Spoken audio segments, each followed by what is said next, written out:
Nah, ya, berarti dengar.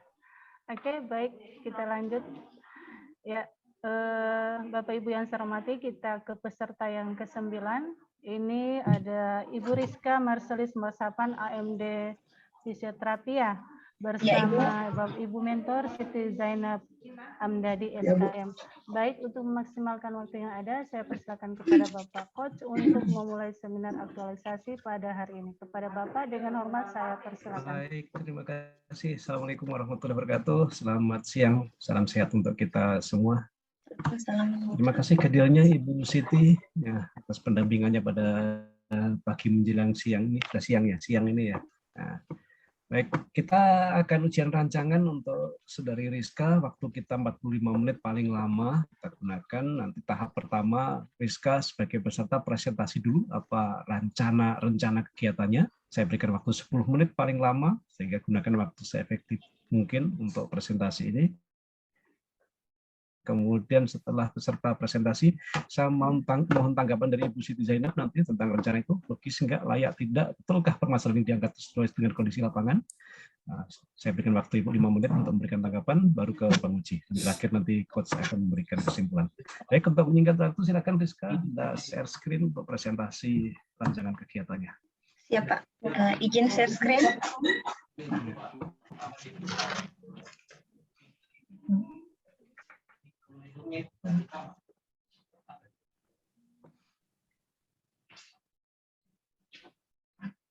Ya, Assalamualaikum warahmatullahi wabarakatuh dan selamat siang. Terima kasih atas kesempatan yang diberikan kepada saya. Izinkan saya untuk memperkenalkan diri. Nama saya Rizka Marselis Pasapan, AMDFT, instansi Rumah Sakit Umum Daerah Morowali, jabatan sebagai fisioterapi pelaksana terampil. Pertama-tama saya ucapkan terima kasih kepada Bapak Muhammad Rian SSTP MSI selaku penguji. Saya mengucapkan terima kasih kepada Ibu Siti Zainab Amdadi SKM selaku mentor yang akan memberikan saran dan dukungan selama proses aktualisasi nantinya.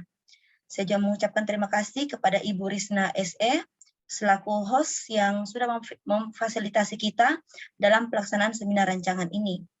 Dan tidak lupa juga saya mengucapkan terima kasih kepada Bapak Insinyur Sigit Toto Budiwasito MP selaku coach saya yang akan memberikan masukan selama proses penulisan rancangan sampai hasil nantinya. Pada saat ini saya akan memaparkan rancangan aktualisasi nilai-nilai dasar PNS dengan judul Home Program pada pasien low back pain di ruangan fisioterapi RSUD Morowali. Yang pertama saya akan memulai dari latar belakang, di mana fisioterapi berperan dalam perawatan pasien dengan berbagai gangguan neuromuskular, muskuloskeletal, kardiovaskuler, paru, serta gangguan gerak dan fungsi tubuh. Di mana salah satu perannya itu dalam muskuloskeletal, salah satu gangguan muskuloskeletal yang paling banyak adalah low back pain atau nyeri pinggang bawah. Jumlah kasus yang paling banyak di polifisioterapi RSUD Morowali salah satunya adalah LBP. Dari bulan Januari sampai September 2021, jumlah kunjungan pasien LBP di polifisioterapi sebanyak 308 dari 614 total kunjungan pasien. Berbagai upaya yang telah dilakukan fisioterapi untuk menangani kasus LBP, salah satunya fisioterapi memberikan home program yang dapat dilakukan di rumah. Tetapi pemberian home program secara lisan kurang optimal karena pasien mudah lupa latihan yang diberikan, sehingga dibutuhkannya media edukasi untuk mempermudah pasien melakukan home program. Dan melalui isi itu, saya akan melakukan aktualisasi dengan tujuan menerapkan nilai-nilai dasar PNS guna membentuk karakter PNS profesional dalam pelaksanaan tugas sebagai pelayan masyarakat. Yang kedua, untuk mengoptimalkan pemberian home program pada pasien LBP melalui media edukasi. Aktualisasi ini bermanfaat bagi fisioterapi, salah satu wadah untuk mengupdate ilmu secara langsung dalam pemberian pelayanan fisioterapi yang profesional bagi pasien dan keluarga pasien. Pasien dan keluarga pasien akan mendapatkan pengetahuan tentang manfaat dan bagaimana latihan-latihan pada home program, sehingga lebih mudah dilakukan di rumah dengan harapan mempercepat proses penyembuhan, dan juga bermanfaat bagi Rumah Sakit Umum Daerah Morowali, meningkatkan mutu pelayanan RSUD Morowali. Rencana kegiatan aktualisasi saya yang akan dilakukan di ruangan fisioterapi, di mana pertama saya mengidentifikasi ada 5 isu. Isu yang pertama, kurang optimalnya pemberian home program pada pasien low back pain di ruang fisioterapi RSUD Morowali. Isu yang kedua, menurunnya jumlah kunjungan pasien fisioterapi di RSUD Morowali. Yang kedua, belum adanya alat bantu jalan untuk melatih pasien dengan gangguan berjalan di RSUD Morowali. Yang keempat, belum adanya ruangan khusus fisioterapi pada penanganan kasus pediatrik di RSUD Morowali. Kemudian yang kelima, lamanya waktu penanganan pasien di poli fisioterapi RSUD Morowali. Melalui 5 isu yang saya identifikasi itu, saya akan menapis isu ini menggunakan tabel APKL, sehingga dihasilkan isu yang paling prioritas adalah kurang optimalnya pemberian home program pada pasien low back pain di ruang fisioterapi RSUD Morowali.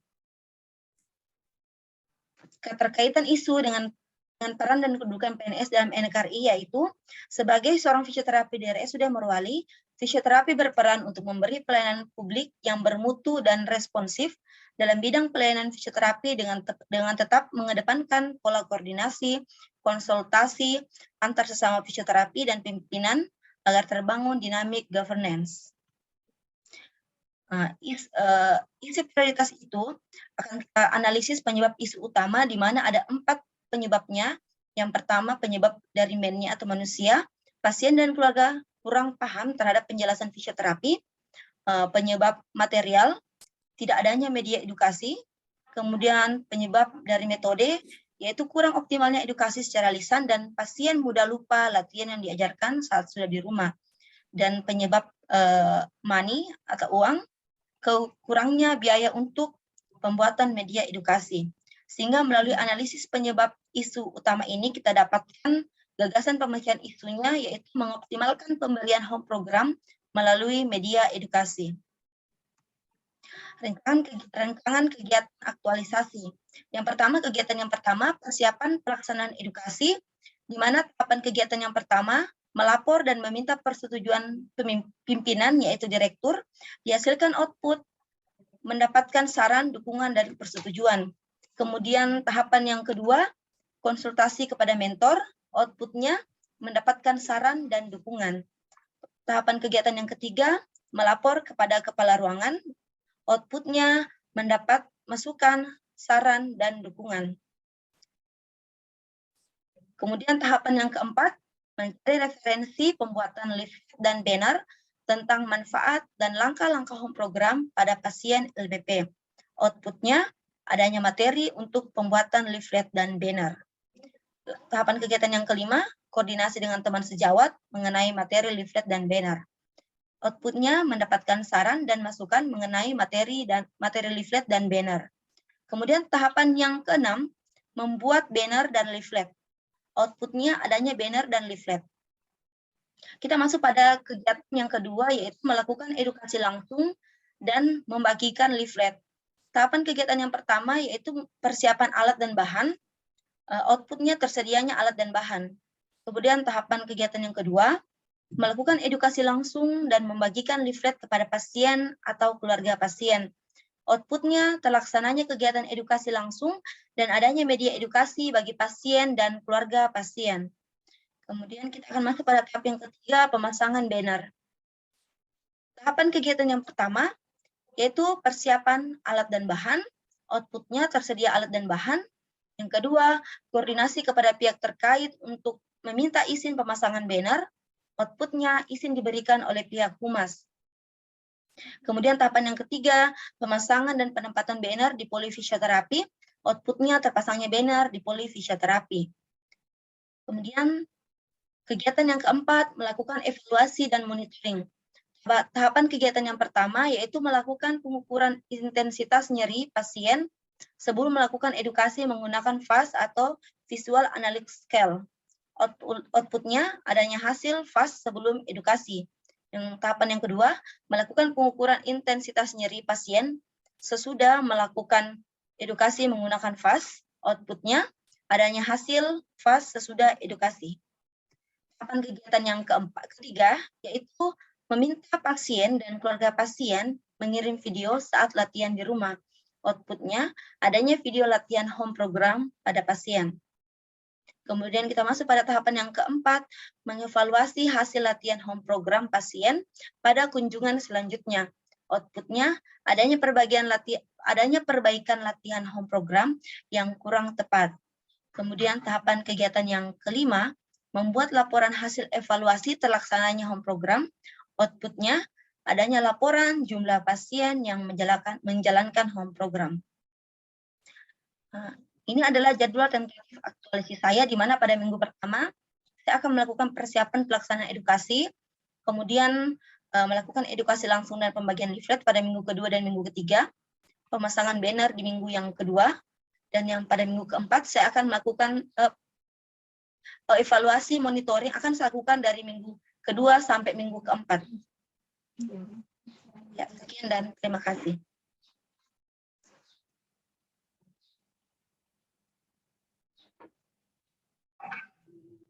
Oke. Ya, silakan. Mohon maaf Pak, ada kendala jaringan jadi.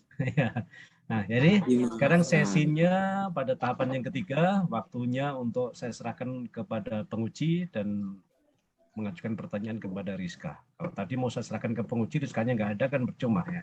Oke, sekarang semuanya sudah ada. Silakan Pak Rian ya sebagai penguji. Baik, terima kasih banyak Pak Coach. Bismillahirrahmanirrahim. Assalamualaikum warahmatullahi wabarakatuh. Selamat siang, salam sejahtera untuk kita sekalian. Yang kami hormati Pak Coach, Pak Insinyur Sigit MP, kemudian Ibu Mentor, Ibu Siti Zainab SKM. Terima kasih banyak Bu Mentor sudah hadir di seminar rancangan aktualisasi ini.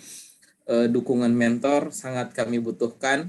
Kemudian sengaja kami menghadirkan mentor karena peran mentor sangat besar dalam pelaksanaan aktualisasi ini. Mentorlah orang yang paling tahu kondisi di lapangan seperti apa, mentorlah orang yang paling punya akses, yang harapan kami bisa memfasilitasi Ibu Rizka dalam pelaksanaan aktualisasi, yang bisa memberikan saran masukan. Dan alhamdulillah tadi mentor sudah menyampaikan bahwa beliau siap mendukung, kemudian memfasilitasi apa yang dibutuhkan oleh Ibu Rizka. Kemudian di room ini juga ada Ibu Host. Terima kasih banyak Ibu Host, Ibu Risna, yang sudah memfasilitasi kita dari tadi malam, tadi pagi sampai hari ini. Kemudian yang kami banggakan Ibu Rizka. Ibu Rizka, apa kabar Bu Rizka? Puji Tuhan baik Pak, sehat. Wah, keren sekali. Tapi bisa tidur tadi malam kan? Sebentar Pak. Oh, cuma sebentar. Oh, kurang nyenyak. Kalau kurang nyenyak, minta tolong Ibu Host untuk dibacakan dongeng. Bisanya jadi nyenyak gitu Bu. Ibu Rizka mengusung judul pemberian home program pada pasien low back pain. Low back pain ini kalau diartikan sakit punggung atau sakit pinggang, Bu? Nyeri, sakit pinggang bawah. Jadi dia lebih terfokus ke pinggang bawah, Pak. Kan itu punggung secara keseluruhan ada yang di atas, ada yang di bawah. Jadi kita lebih fokus ke yang pinggang sampai ke pantat, pinggang sampai ke kaki. Pinggang sampai ke kaki. Kalau apa saraf terjepit itu masuk enggak? Ya. Iya, masuk, Pak. Masukkan LBP banyak penyebabnya. Banyak penyebab. Jadi ini kita generalisasikan semua masalah di pinggang, kita masukkan ke situ, Pak. Oh, seperti itu. Jadi ya, sebenarnya ini enaknya konsul sama peserta, tapi kita fokus ke rancangan aktualisasi. Nanti kita bisa konsul-konsul masalah pinggang kalau begitu. Yang pertama, saya kira dalam latar belakang saya kira sudah cukup lengkap. Kemudian ketika melakukan analisis saya kira juga sudah bagus sekali. Saya langsung masuk ke matriks di tabel rancangan kegiatan aktualisasi, rancangan aktualisasi.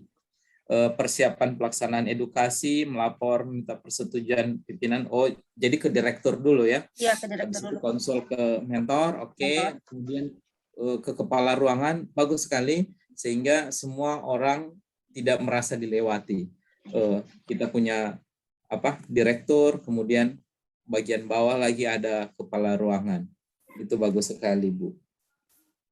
Kemudian koordinasi dengan teman sejawat, ini bagus sekali. Koordinasi dengan teman sejawat ini untuk menghilangkan ego. Jangan mentang-mentang anak baru yang katanya jago hasil rekrutan CAT merasa paling bisa sendiri. Koordinasi dengan teman-teman sejawat ini dibutuhkan karena biasanya mereka punya pengalaman-pengalaman. Walaupun teman sejawat ini mungkin masih honorer umpamanya. Tetap minta masukan saran dari mereka. Kemudian membuat banner dan leaflet. Oke, melakukan edukasi, persiapan, melakukan edukasi. Kemudian di kegiatan 3-nya pemasangan banner. Oke, pertanyaan untuk di pemasangan banner, Bu. Di isu kita kan pemberian edukasi, home program. Terus kaitannya memasang banner apa, Bu? Ya begini Pak, gini kan setiap pasien yang datang biasanya yang datang itu biasanya mereka banyak pengantarnya Pak, dan yang bisa masuk ke ruangan biasanya cuma 1 orang pengantarnya. Nah, dan yang biasanya mengantar itu mereka biasanya beda, ada yang beda rumah atau ada beda rumah. Jadi kalau misalnya kita kasihkan leaflet, otomatis yang pegang leaflet biasanya itu mungkin si pasiennya atau orang yang datang antar masuk ke dalam. Sementara kalau kita pakai banner di luar, jadi keluarga lain bisa lihat, oh ternyata begini. Dan bisa juga kemungkinan juga, ini kita lebih agak luaskan sedikit walaupun tidak terlalu pas, tapi misalnya ada pasien yang lain dengan keluhan, misalnya dia keluhan lain, tapi ternyata dia punya sakit pinggang juga. Jadi, oh ternyata kalau LBP ini, sebelumnya juga Pak begini, di leafletnya, di bannernya nanti itu kita masukkan edukasi lebih ke misalnya cara duduk yang baik, cara berjalan yang baik, cara mengangkat barang yang baik. Jadi ini lebih ke pola kegiatan sehari-hari. Jadi ini kena ke pasien lain walaupun bukan pasien LBP.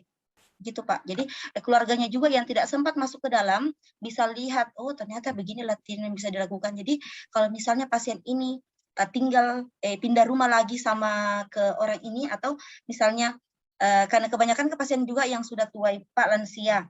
Jadi begitu, bisa misalnya anaknya yang beda rumah lain ingatkan, oh Mak seperti ini latihannya begitu.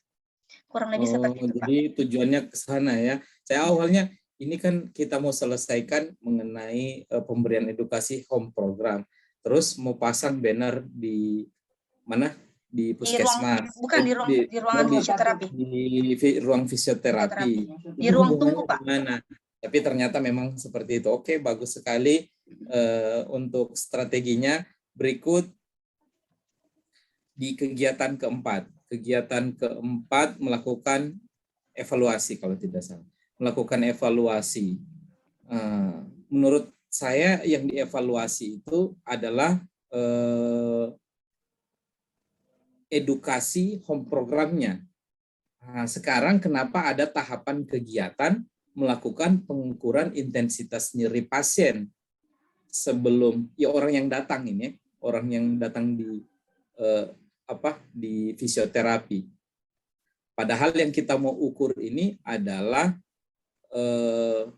pemberian edukasi di home program itu berhasil atau tidak. Terus kenapa ada tahapan pertama dan kedua melakukan pengukuran intensitas nyeri sebelum dan sesudah? Apa kaitannya dengan evaluasi, Bu? Ya, begini Pak, kalau kami dalam fisioterapi, salah satu evaluasi keberhasilan dari pasien kami itu salah satunya penurunan nyeri, apalagi kalau kasus fisioterapi. Dan alat ukur, alat evaluasi kalau kami fisioterapi salah satunya itu Pak FAS, Visual Analog Scale, untuk mengukur penurunan nyeri dari pasien. Nah, kenapa saya kasih sini? Karena keluhan utama dari pasien LBP adalah nyeri. Jadi bisa kita lihat kalau misalnya dia lakukan itu home program di rumah, otomatis pasti terjadi penurunan nyeri pada kunjungan selanjutnya. Jadi makanya saya ambil pengukuran intensitas nyerinya Pak, seperti itu. Oh, seperti itu. Jadi saya salah pemahaman berarti. Saya kira orang datang kemudian diberikan edukasi, diberikan latihan di rumah sakit, di tempat fisioterapi, kemudian diukur sebelum, habis itu diukur sesudah. Tidak seperti itu ya? Tidak Pak, misalnya waktu kunjungan Tapi Pak, kunjungan pertama, misalnya dia datang hari ini, kita ukur fasenya saat itu. Terus kunjungan selanjutnya dia datang, kita ukur apakah terjadi penurunan dari intensitas nyeri yang sebelum dia datang sama saat dia datang lagi. Jadi kalau berkurang berarti dia lakukan, ya, kemungkinan dia lakukan. Jadi ini makanya saya kasih gandeng ini Pak antara yang pertama, yang 1, 2 sama yang ketiga. Begitu Pak. Oke, baik. Saya mengerti sudah. Saya yang salah paham mengenai melakukan pengukuran intensitas nyeri ini. Iya Pak. Baik, makanya dia ditaruh di bagian evaluasi. Baik, berikut saya kira untuk keterkaitan antara kegiatan atau tahapan kegiatan dengan nilai. Nah, di kegiatan terakhir, di kegiatan melakukan evaluasi dan monitoring. Di tahapan pertama melakukan pengukuran intensitas nyeri sebelum melakukan edukasi. Oke, berarti yang awalnya itu dia ya. Kemudian nilainya ada nilai akuntabilitas dan etika publik. Sama-sama bentuk tanggung jawab. Akuntabilitas dalam konteks tanggung jawab, kemudian etika publik juga tanggung jawab juga kepada publik. Apa perbedaannya tanggung jawab dalam akuntabilitas dan etika publik? Bu Rizka. Kalau ini tanggung jawab yang di akuntabilitas, kita lebih bertanggung jawab dari proses yang kita berikan. Maksudnya setiap tindakan yang kita lakukan itu harus bisa kita pertanggungjawabkan. Tindakan yang kita lakukan itu apa sudah benar sesuai dengan SOP atau tidak. Kalau lebih ke etika publik, artinya kita bertanggung jawab kepada pasien. Kita jelaskan kepada pasien, bahwa yang setiap tindakan yang kita lakukan kita jelaskan kepada pasien. Jadi pasien tahu, bilang, ternyata tindakannya ini berefek seperti ini. Tindakan ini mungkin misalnya berefek yang mungkin menimbulkan nyeri yang lebih parah, tapi akan sembuh secara perlahan-lahan gitu. Jadi kalau tanggung jawab di akuntabilitas lebih ke tanggung jawab ke prosesnya Pak, SOP-nya. Kalau yang tanggung jawab ke etika publik, kita lebih bertanggung jawab kepada kepada pasien. Begitu Pak. Oke, baik. Terima kasih banyak. Bu Rizka, kalau saya boleh tahu bentuk edukasi yang akan kita berikan kepada pasien di home program ini nantinya, edukasi apa saja? Kalau saya Pak, yang edukasi yang saya akan lakukan, kita lebih ke pengertian home program dulu. Home program kan itu kita memberikan latihan yang mudah dilakukan sama pasien di rumah, mau dia sendiri atau dengan bantuan keluarga, bantuan orang lain. Jadi latihan-latihan misalnya latihan bisa diberikan. Misalnya kan kalau pasien LBP, kita latih dia bagaimana cara dia mengulur otot-otot belakang biar terjadi peregangan, terjadi relaksasi. Tapi dengan gerakan yang mudah dia gunakan, mudah dia lakukan. Kemudian untuk pasien kita berikan juga aktivitas yang boleh dan tidak boleh dia lakukan. Misalnya saat mengangkat barang, posisi yang benar seperti ini, posisi salah yang seperti ini. Begitu juga posisi duduk. Posisi ini duduk yang harus dihindari untuk pasien LBP. Seharusnya seperti ini. Posisi tidur, posisi berjalan. Jadi dengan harapan edukasi yang kita berikan ini pasien boleh mengerti dan boleh dilakukan sehingga mempercepat proses penyembuhan dari pasien yang mungkin terkendala untuk datang terus pergi terapi ke rumah sakit. Begitu Pak. Oh ya, oke, baik. Tidak boleh angkat ban atau salah mengangkat. Cara mengangkat yang baik seperti apa posisinya. Kalau cara menggendong ada enggak yang baik? Ya, saya kira itu pertanyaan tambahan. Cara menggendong, bukan menggendong anak, menggendong istri. Kaitannya dengan LBP. Kalau LBP Pak tidak boleh angkat-angkat berat dulu. Oh, seperti itu ya. Berarti, mohon maaf, Ibu Rizka sudah menikah belum? Belum Pak. Oh ya belum. Oke, pertanyaannya tidak jadi berarti. Oke, saya kira cukup penambahan barangkali di jadwal nanti dibuat per hari, Bu Rizka.